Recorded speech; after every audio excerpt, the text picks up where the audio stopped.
all make time for what we want to make time for. I have a client who I actually just started with this morning, a book coaching client, and he said, I was like, when do you have time to do this? And he said, I've found 40 minutes every morning to do cardio. I will make the time for this. And it comes down to, is it important enough to you?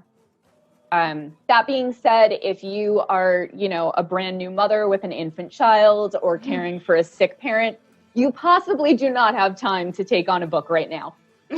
But for the rest of us, turn the TV off. If you think about how many hours a day we watch TV and how many hours a week, you could write War and Peace in that amount of time. So I truly believe that nothing original is really created. Everything is based on something that already exists, hands down. Well, it's funny you feel that way because Mark Twain feels the same way. Well, Mark Twain was a very smart man.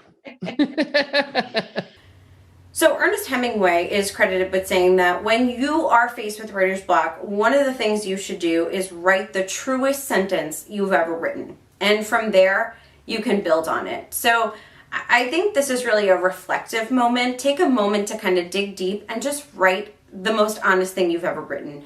And it doesn't have to have anything to do with what you're writing, but it might get you into a more inspired place, and you might find yourself just writing as an exercise. The only time description matters is if you're in a crowded theater and someone yells fire, everyone's going to leave. Right? Okay? Right.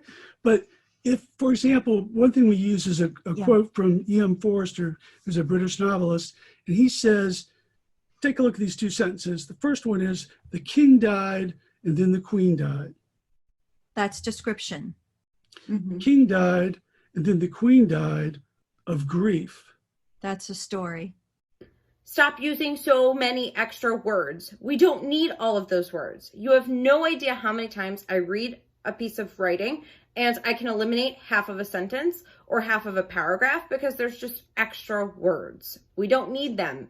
They actually make the work sound confusing.